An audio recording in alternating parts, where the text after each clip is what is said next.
को लेकर? आज वैसे मैं भादरा का एक रामगढ़ गांव है, वहाँ बाबा साहब की मूर्ति का अनावरण था, तो उस आयोजन में मैं आया था। तो यहाँ भी मैंने कहा हमारे एमएलए साहब के यहाँ जो है कार्यकर्ता से मिल के हुए निकल जाएं।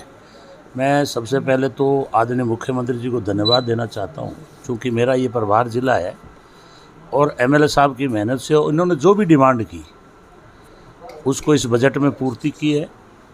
यहाँ का अस्पताल जो है वो उप जिला अस्पताल बनाया और इस लायक भी था, क्योंकि पिछली बार मैंने हॉस्पिटल का दौरा भी किया था। एक इनकी बहुत बड़ी डिमांड थी, 28 गाँवों को नहर की जो है व्यवस्था करने की बात थी सिंचाई के लिए। वो मुख्यमंत्री जी ने इनकी बात को मानते हुए वो 28 गाँवों के लिए सिंचाई की योजना को स्वीकृति दी और 100 करोड़ रुपए बजट भी उसके लिए आवंटित कर दिया। सर, अभी विपक्ष का आरोप है कि जो बजट की घोषणाएं की गई है वो थोड़ी घोषणाएं हैं। ये देखिए, मैं ये मानता हूँ विपक्ष के पास बोलने के लिए कुछ बचा ही नहीं है। और जिस तरह से अभी इन्होंने कर्मचारियों को पेंशन दी है, किसी को उम्मीद नहीं थी। पहली बार मैं देख रहा हूँ कि मुख्यमंत्री जी के यहाँ कम से कम 1-2 लाख लोग आगे होंगे मिलने के लिए, बधाई देने के लिए। कर्मचारियों में भारी उत्साह है। और पहला बजट है जिसमें किसानों को अलग बजट दिया गया, अनुसूचित जाति के विकास के लिए 1000 करोड़ रुपए अलग रखा गया, किसी भी वर्ग को वंचित नहीं रखा। प्रत्येक ज़िले में जैसे कॉलेज है, कन्या महाविद्यालय है, अंग्रेजी हमारे जो स्कूल देने की बात है, स्कूल कर्मोन्नत करने की बात है, रोड जो है प्रत्येक ज़िले में हर विधायक को इन्होंने 100 करोड़ 50 करोड़ की रोड देने का काम है, हॉस्पिटल देने का काम है। इसके अलावा कोर्ट है। अब मैं कौन कौन से गांव गिनाऊँ, अगर काम गिनाएं, क्योंकि 3 घंटे लगे थे बजट को पढ़ने में। अब विपक्ष के पास खाली कहने को ये है कि धरती पे नहीं उतरेगा, जबकि हकीकत ये है कि मेरे यहाँ जैसे 132 की उन्होंने घोषणा की थी, उसका ऑर्डर ही आ गया। हम धरती पे ही नहीं, आप देखना थोड़े दिनों में ऑर्डर आ जाएंगे और काम चालू हो जाएंगे, तो अपना आप समझ में आ जाएगी। क्योंकि विपक्ष के पास बोलने के लिए कुछ नहीं है। ये तो खाली पूरे देश के अंदर वातावरण बिगाड़ के और धर्म के नाम पे आग लगा कर, और ये जो केंद्र में सरकार चला रहे हैं, विकास में इनका भरोसा ही नहीं है। क्योंकि केंद्र ने सारी संवैधानिक संस्थाएं बेच दी, रेलवे, बीएसएनएल, बैंक, आपका जो है ये LIC, 23 कंपनियां बेच दी और 29 बेचने की पूरी तैयारी है।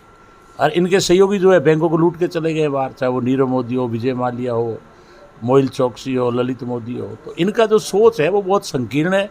और जो हमारे 60-70 साल में कांग्रेस आगे लाई है देश को विकास में, ये उस देश को जो है सारी संस्थाओं को बेचने का काम कर रहे हैं, बढ़ाने का कुछ भी नहीं कर रहे हैं।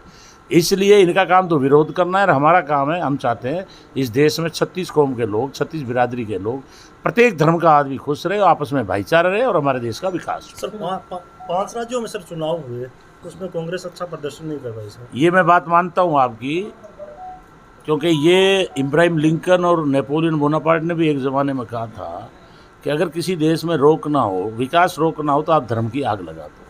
ये संकीर्ण सोच से लोगों को अंधविश्वास में डाल करके मंदिर के नाम पे झूठ बोलते हैं दिन भर ये लोग। इन्होंने धर्म की आग पैदा कर दी और ये झूठ बोलते हैं दिन भर। सबसे बड़ा झूठ बोलते हैं कि हिंदू खतरे में।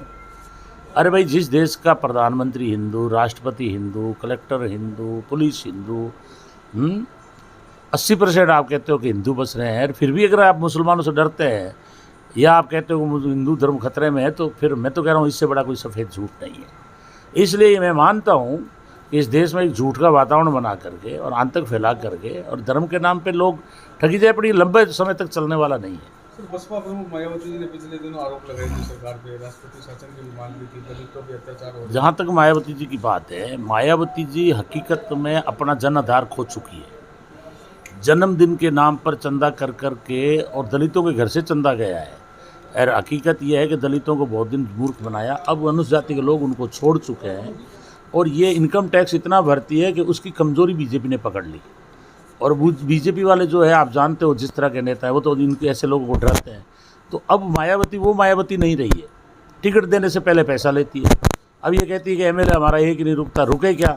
जैसे राजस्थान में थे वो सारे कांग्रेस ज्वाइन करते, वो सबसे पहले टिकट देने से पहले पैसा वसूलती है। और इन्होंने कहा कि यहाँ दलित करते हैं। अरे, उत्तर प्रदेश के अंदर जितनी दलित हत्याएं हो रही है वो इतनी तो पूरे देश में नहीं हो रही। तो मायावती जी अभी बीजेपी के लिए काम कर रही है।